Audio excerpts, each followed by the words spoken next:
I see you shiver with anticipation. You are now listening to the Unscripted Ohio Podcast, brought to you by Buckeye Grove and in part by JFQ Lending. All your home purchase and refinance needs should be handled by a Buckeye. You'll never pay for your appraisal with these guys. Licensed in 33 states and more on the way. Check them out at jfqlending.com. For the latest news, notes, analysis, and discussion, check us out on buckeyegrove.com and follow us on Twitter at UnscriptedOhio1. Now, broadcasting from Podcast Central, a place that is not his mother's basement. Hey, Ma! Can we get some meatloaf? We promise. Here's your host, Kyle Lamb. Hey, Ma! The meatloaf! Yes, I do feel the anticipation. It is palpable. It is almost here. We are just 3 days away from the start of the 2019 Ohio State football season. Good Wednesday. I am your host, Kyle Lamb. This is the Unscripted Ohio Podcast on BuckeyeGrove.com, and we are brought to you by our title sponsor, JFQ Lending. All of your mortgage and refinance needs should be handled by a Buckeye, so please get right over to jfqlending.com. If you have any questions, shoot them an email. Their staff will be more than helpful. I promise they will help you through whatever questions or issues you may have with your mortgage and refinance needs. We are also supported by GoBus. Ride to over 40 stops across Ohio. Connect rural communities to Columbus, Cleveland, and Cincinnati, the 3 Cs. Get to Ohio State games this fall with GoBus and bring comfort back to traveling. Check them out at ridegobus.com. So, anticipation, a couple days away from the start of the season. Is this the most anticipation you've had for a quarterback debut? That's a question I posed on Twitter on Tuesday. I'm kind of curious.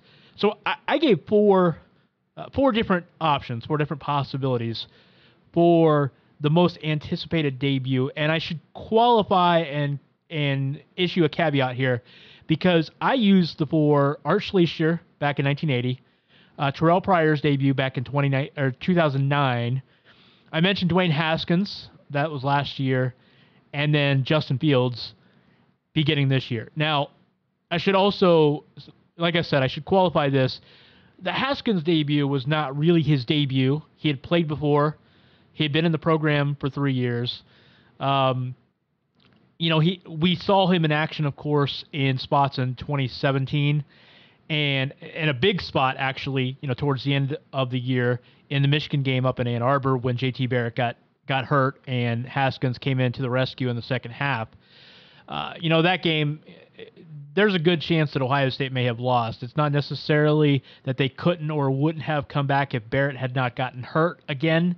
And if he had continued to play, maybe they still win the game. But the way the offense was struggling in that moment, Haskins obviously did change the complexion of that game and came in and won. But still, I mentioned in the tweet that I called it a debut just because there was a lot of anticipation for him to start. It was going to be his first start as an Ohio State quarterback, and there was a feeling that he was about to take his game to another level. And boy, did he ever! We're talking almost around 5,000 yards passing and 50 touchdowns. Yes, he did take his game to another level. So it's fair to call it a debut, even though it wasn't technically a debut. So Justin Fields, though, there's certainly the buzz is palpable. There's a sense that people are really, really excited and really intrigued to see what he does Saturday and what he does going forward. The thing I will say, though, I feel like that the buzz and anticipation we were feeling in the spring, just in interacting with you folks on Twitter and on the message boards, I think the buzz has died down just a little, and I attribute some of that to the mediocre spring game showing, and it's unfortunate and unfair probably because if you think back to last year, despite the buzz for Dwayne Haskins starting in the spring game last year, Dwayne Haskins did not look good. He was 9 of 19 in the spring game. Joe Burrow outplayed him. Now, that doesn't mean that Joe Burrow should have started and should have stayed at Ohio State. But the thing was, he did outplay him in that game. But it is just a spring game, and it was just one game. But it didn't really kill the excitement for Dwayne Haskins because I think people took into account that it was just a spring game and we shouldn't read too much into it. But for some reason, I feel like people were being extra hard on Fields for his performance this year's spring game. And I think with some people, it has killed some of the buzz. Not all of the buzz, but some of the buzz. And I feel like we're... while there is still that wait and see approach and there's still a little bit of excitement, I think that people are just kind of like, okay, I need to see it first, which is a perfectly healthy dose of skepticism, okay? I think that it's good that you not get too high or too low about things. We should all be taking a wait and see approach because until a football team gets out there and we actually see what they're going to do, you just never know for sure. And that goes for even almost sure things like Clemson and Alabama. There's still a little bit of a wait-and-see approach, especially with Clemson. You know, I know Clemson has a ton of talent there. They've got a great offense coming back, but they do replace a lot of talent on defense. But anyhow, so Justin Fields, let's wait and see what he does. But the talent is still there. You know, Ryan Day and some of his teammates all fall long have been raving about this guy as a runner, as an athlete. Kevin Wilson said on Tuesday he may be the most electric quarterback with his feet that he's ever been around and coached against or coached with in his entire career. But the good news here is Ryan Day made it a point to say, hey, look, there's a lot of talk about, what Fields can do as a runner, but don't forget about his passing too. He said he can pass it just like he can run it. And that's the thing. Well, the consistency is going to be key. Can he be consistently accurate? Can he, not turn the ball over, not throw interceptions? All of those things are going to be things that you should wait and see. But they're there. He's talented. He was a 5-star recruit for a reason. He was right up there in the rankings with Trevor Lawrence at 1 and 2. Some would argue at the time they were 1A and 1B, and I'm not ready to give up on that. Despite how great Trevor Lawrence looked as a freshman last year, I'm not ready to say Lawrence is going to be better than Fields long term. He might be better. He's further ahead of the development curve right now, but let's wait and see what happens. Maybe in 3 years, Justin Fields is right there with him. But it's exciting. Like I said, as debuts are concerned, this is up there. Right? There was a lot of hype around Terrell Pryor playing when he got to Ohio State as a freshman. I can only take this. I can only take people at their word when they say this. But those that were alive with the Schleicher debut, remember the internet didn't exist back then. There weren't really recruiting services, but it was well known at Ohio State and with fans in Columbus and around the state that Schleicher was, if not the best quarterback in the country, one of the best quarterbacks in the country. And so there was a lot of buzz when he arrived on campus. And I've been told by my dad and some of my uncles and some of my family and their friends, I've been reminded many times at how big of a deal that was when he got to campus. So I can't really compare them for myself because I was not yet born or I was just a little itty-bitty baby, but he was definitely a big deal for Ohio State. So I'm going to put Fields up there with Pryor and Schleicher. And as I said, if you want to include Dwayne Haskins like I did, just in the fact that he was debuting as a starter, I think I would put that up there as well. But it's going to be interesting to see how Ryan Day does with this team, specifically with Fields, because he's throwing out a lot of hints that they are really going to try to protect him. Now, I don't know if that means, every time he runs, it's like, okay, run straight for the sidelines and get out of bounds within 3 yards. I don't know if it's going to be that extreme, but there is a concern and then there's an awareness that Fields and the next guy, Hoke, there's a big gap there. There's a drop-off, and I'm not saying that they can't win big-time games with Gunnar Hoke in there. I have no idea. I can only go by the few passes he threw at Kentucky and some highlights I saw on YouTube.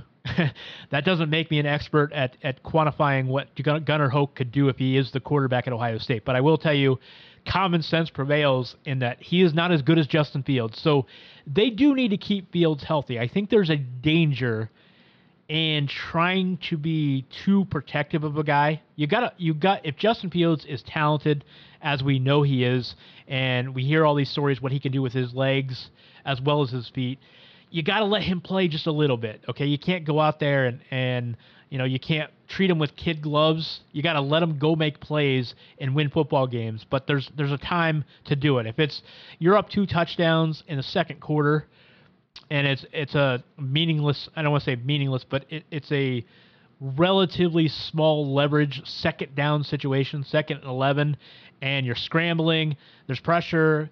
Okay, that's the time where you either get down and slide or you get out of bounds, okay? Don't take a hit in that situation. But higher leverage situations, if you've got a star player, you gotta turn him loose and let him make plays, in my opinion.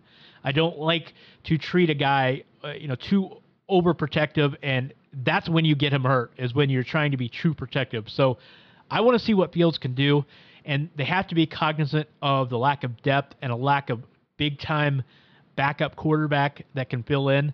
2015, for as poorly as it went with the starting quarterback controversy, there was at least some kind of satisfaction and some kind of contentment knowing that if something happened to one of the quarterbacks, there was another one you could bring in and you'd be just fine. If JT Barrett went down or Cardale Jones went down, you had the other to bring in, and there wasn't much of a drop-off. But you don't have that situation. You don't have that luxury this year.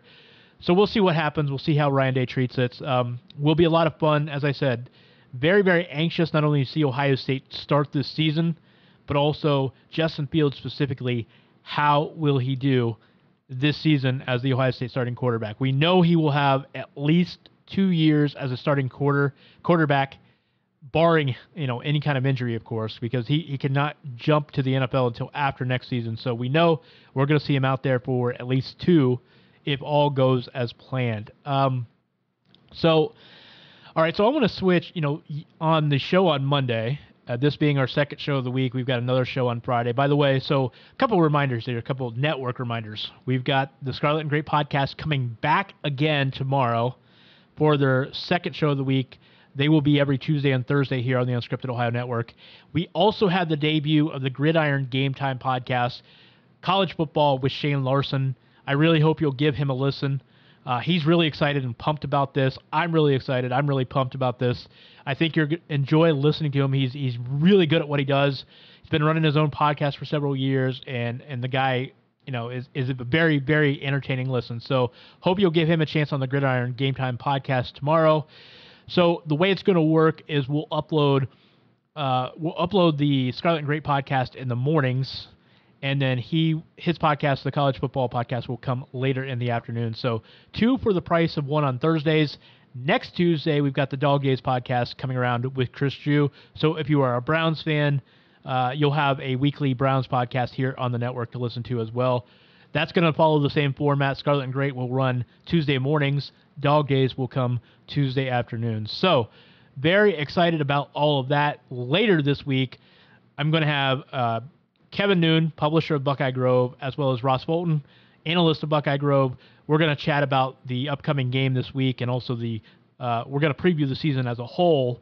And then I'm hoping Kirk Barton will also be on the podcast, and Kirk and I will chat about the season as well. So very excited to preview the Ohio State football season the rest of the week. I'm sure Corey and Johnny have some more stuff coming up tomorrow on the podcast. It was great to hear, because I had on Monday, of course, I was talking about the Ohio State Mount Rushmore. And thank you, by the way, for all of you that chimed in on Twitter and got into the conversation. That was a lot of fun.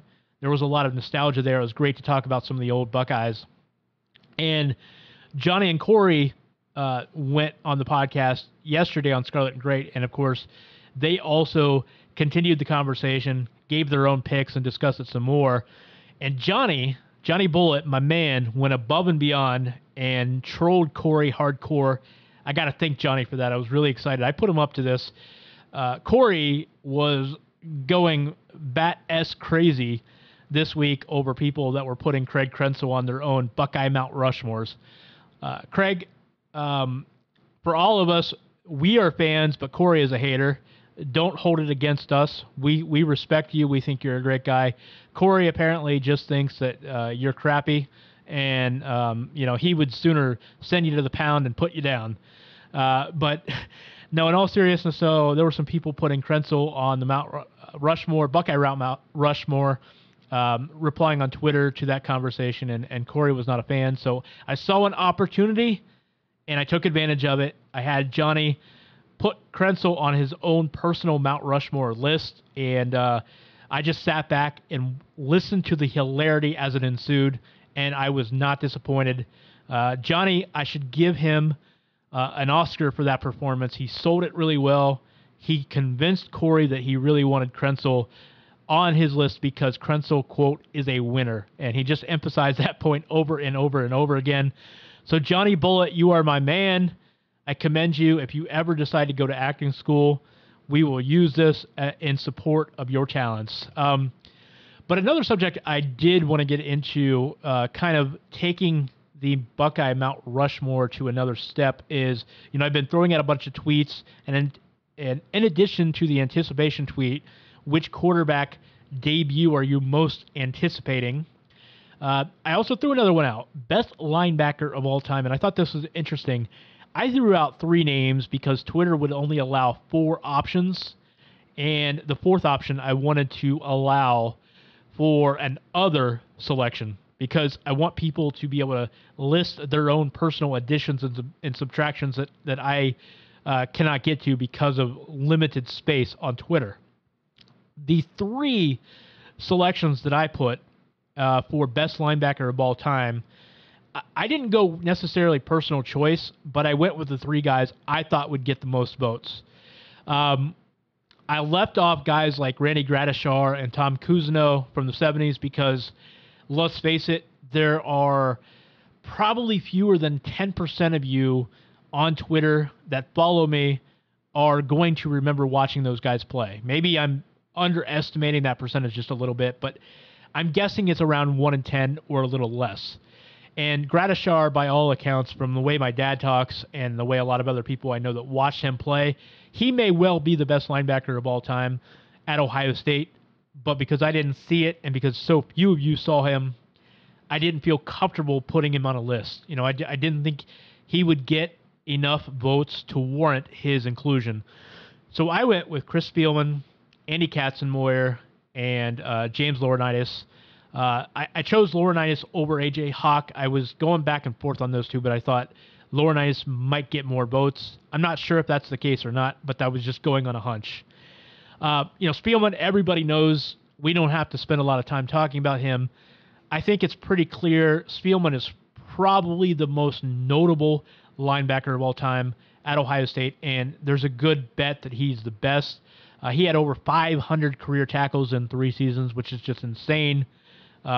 He was a sack machine, a lot of tackles for loss. He actually, interestingly enough, what surprised me is he actually had 11 career interceptions, which was the most out of all the group that I was talking about. That kind of surprised me. Katzenmoyer is also a no-brainer. Katzenmoyer, physically imposing, one of the most crazy freak linebackers that we've ever seen at Ohio State. He was the hardest hitter I think we've seen in a long, long time. He didn't have as many tackles as Spielman and some of the other guys, but he had over 50 tackles for loss in his career, had several interceptions, several sacks. The thing about him is he was so decorated. He coming out of high school, he was one of the most decorated defensive recruits in the country. And so when he arrived on campus, he got turned loose as a true freshman, and he exploded onto the scene. I mean, his freshman season was probably to this day the most impressive freshman year I've ever seen about any Ohio State player in my lifetime. Now, Maurice Clarett, I think, also exploded on the scene in a similar way, but because he was battling injuries the entire year, his freshman season I don't think was as impactful as it would have been. It might have been up there with Katzenmoyer, but because of his injuries, he was not quite on the same plane. That's an interesting topic, by the way. Tweet at me at KYLam8 if you have any other ideas for most impactful freshman by a Buckeye player in your lifetime, tweet that at me. I'd love to hear any possibilities that I'm not thinking of that you might have. Most impactful freshman you remember as a Buckeye at Ohio State as a freshman. Please tweet that at me. I'm curious any other additions I mentioned Claret, I mentioned Andy Katzenmoyer. Would love to hear any others that you can think of.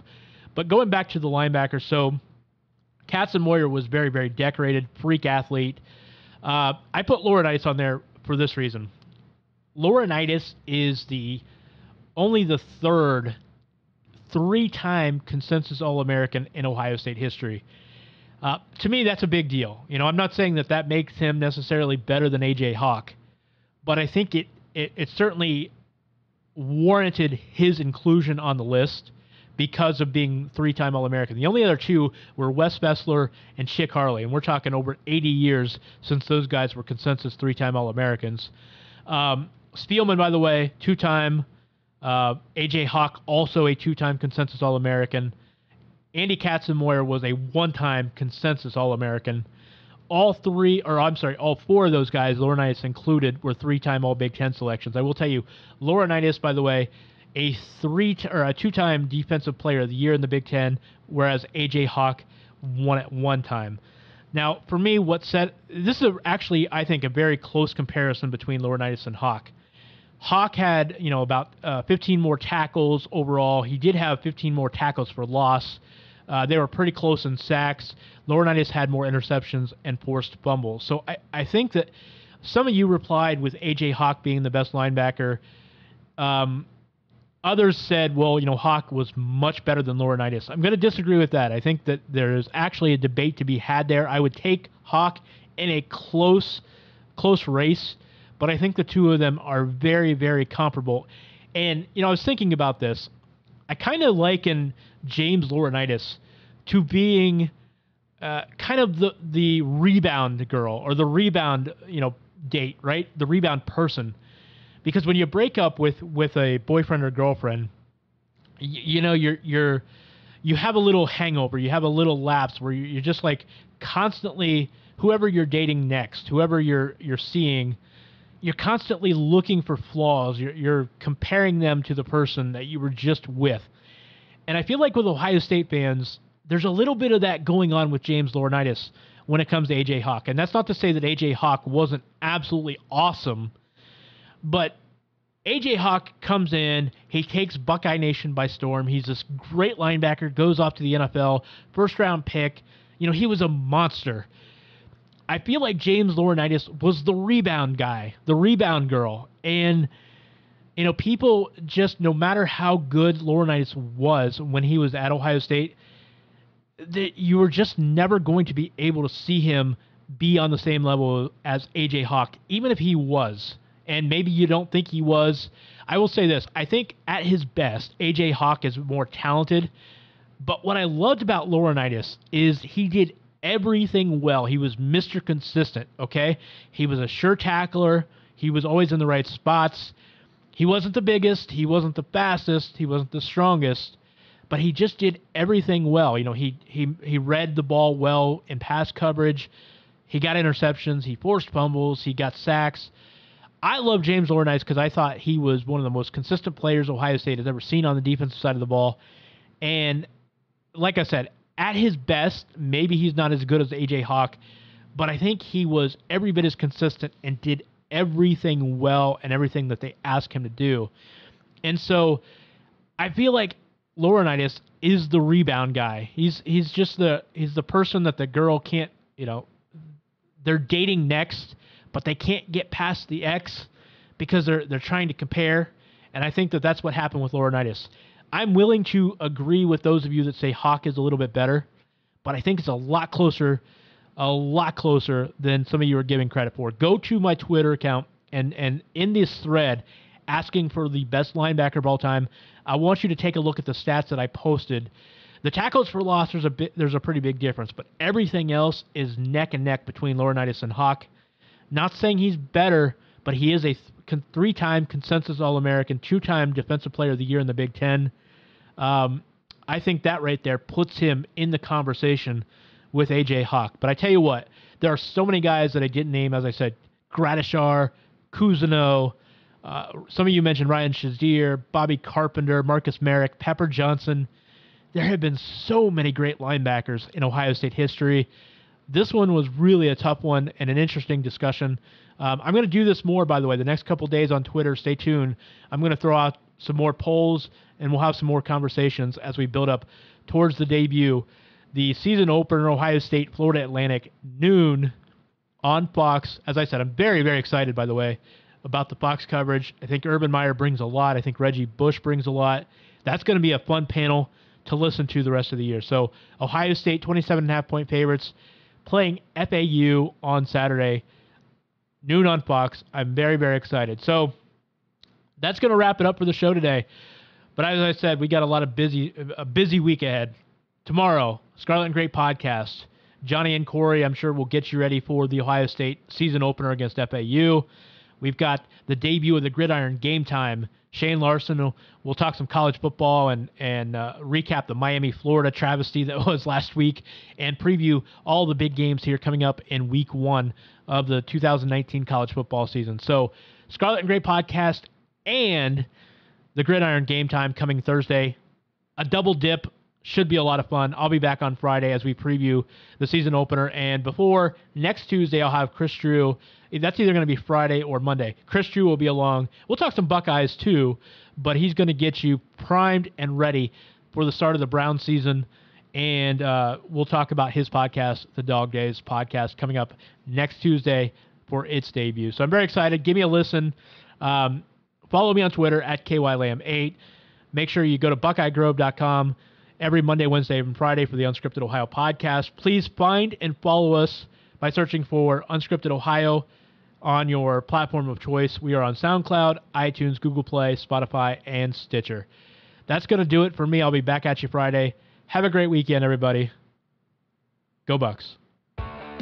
You can get new episodes of Unscripted Ohio on Mondays and Fridays exclusively at BuckeyeGrove.com or anytime on SoundCloud, iTunes, Google Play, or Stitcher. Be sure to subscribe to stay up to date on all things Ohio State.